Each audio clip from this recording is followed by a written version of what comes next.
गणेश नाईक साहेबांचे विषय आणि त्यांची जी विषयाची चर्चा होती हा भाग वेगळा आहे. आता तसं बघायला गेलं पहिलं सुरुवात कोणी केली तर ते सगळे तुमच्याच बातम्या काढून बघायला लागतील. कुठच्या तारखेला अगोदर कोणी टीका केली. ते टिट फॉर टॅटचा काही संबंध येत नाही.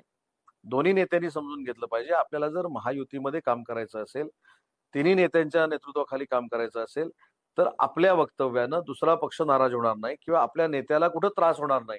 ही भूमिका आमच्या लोकांनी पण घेतली पाहिजे. साहेबांच्या नेतृत्वाखाली, शिंदे साहेबांच्या नेतृत्वाखाली काम करणाऱ्या लोकांनी आणि भाजपा आणि राष्ट्रवादीच्या लोकांनी देखील घेतली पाहिजे.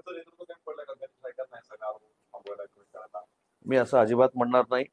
देवेंद्रजी अतिशय सक्षमपणानं भाजपचे प्रमुख नेते म्हणून काम करतायत. त्यांच्या नेतृत्वाखाली बावनकुळे साहेब असतील ते समन्वय समितीचे सदस्य आहेत. रवींद्र चव्हाण समन्वय समितीचे सदस्य आहेत. मी आहे, शंभूराज आहेत. तेव्हा आमच्यामुळं मध्ये चर्चा होताना असं कुठेही कटुता निर्माण झालेली नाही. पण अशा वक्तव्यामुळे होऊ नये याची दक्षता, ज्याचा शब्दप्रयोग मी केला की युती बिघडवण्याचं काम सगळ्याच मित्र पक्षातल्या लोकांनी कोण जर करत असतील त्यांना थांबवलं पाहिजे.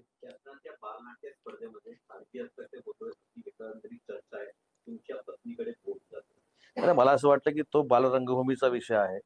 त्याच्यावर बालरंगभूमीच्या ज्यांनी टीका केली होती त्यांनी स्वतः खुलासा पण केलेला आहे. तर मला असं वाटतं की त्याच्यावर मी आता बोलणं योग्य नाही. त्याचं काय खुलासे बोलले झाले. पालिका निवडणुकीच्या पार्श्वभूमीवरती जे महायुतीतच कुठेतरी कुरघोडी करताना दिसतंय. भाजपाचे शिवसेनेचे काही माजी नगरसेवक पदाधिकारी यांना फोडतायत, राष्ट्रवादीची फोडतायत. भाजप कुठेतरी तुमच्या पक्षावर किंवा राष्ट्रवादीवर कुरघोडी करते असं वाटतं. मी मगाशी तेच सांगितलं की राष्ट्रवादी काँग्रेस पार्टी असेल, शिवसेना असेल किंवा भाजपा असेल, या काम करणाऱ्या प्रत्येक कार्यकर्त्यानं, पदाधिकाऱ्यानं हे समजून घेतलं पाहिजे की आपल्या वक्तव्यामुळं, आपल्या एखाद्या स्टेटमेंटमुळं, आपल्या एखाद्या वागण्यामुळं आपल्या नेत्याला त्रास होणार नाही. ही भूमिका प्रत्येकानं जर घेतली तर ही कटुताच येणार नाही. पण आजही शिंदे साहेबांची भूमिका शिवसेनेचे मुख्य नेते म्हणून, प्रमुख म्हणून हीच आहे की आपल्याला स्थानिक स्वराज्य संस्था महायुतीनं पुढे जायचे आहे. मुंबईमध्ये युती करणार आहे आणि उरलेल्या ठिकाणी सोयीनुसार करणार आहे. तर तुमच्या मतदारसंघामध्ये काय सोय वाटते तुम्हाला? युती करणार वाटतंय की वैयक्तिक? आता हे मी काय पत्रकार परिषदेमध्ये सांगू शकत नाही की माझ्या मतदारसंघामध्ये मला काय वाटतंय, माझ्या कार्यकर्त्यांना काय वाटतंय. पण जिल्ह्यामध्ये, सिंधुदुर्गामध्ये असेल, रत्नागिरीमध्ये असेल, रायगडमध्ये असेल, महायुती व्हावी ही आमची प्रामाणिकपणाची इच्छा आहे.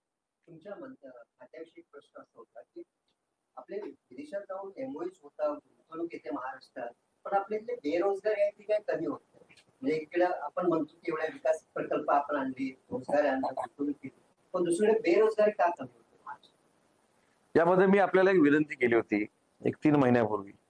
आम्ही जशी एक शासकीय कमिटी तयार करतो तशी पत्रकार बांधवांची एक कमिटी आपण तयार करावी. आम्ही त्यांना नक्की एमओयू केलेले प्रोजेक्ट कुठे केलेत, किती बेरोजगारी दूर झाली, कशा पद्धतीने बेरोजगारी दूर झाली, हे आखो देखा हाल दाखवू. त्याच्यामुळे तुम्ही वेगवेगळ्या पत्रकार परिषदेवर विश्वास ठेवणार नाही. तर तशी तुम्ही कमिटी नेमा.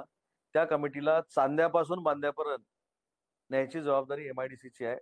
साधं त्याच्यातलं मूर्तिमंत उदाहरण देतो. गडचिरोलीमध्ये आपल्या वागण्याने कोणत्याही नेत्याला त्रास होऊ नये असा सल्ला या ठिकाणी उदय सामंत यांच्याकडून देण्यात येतोय. आपल्याला महायुती म्हणून लढायचं आहे असंही उदय सामंत यांनी म्हटलंय.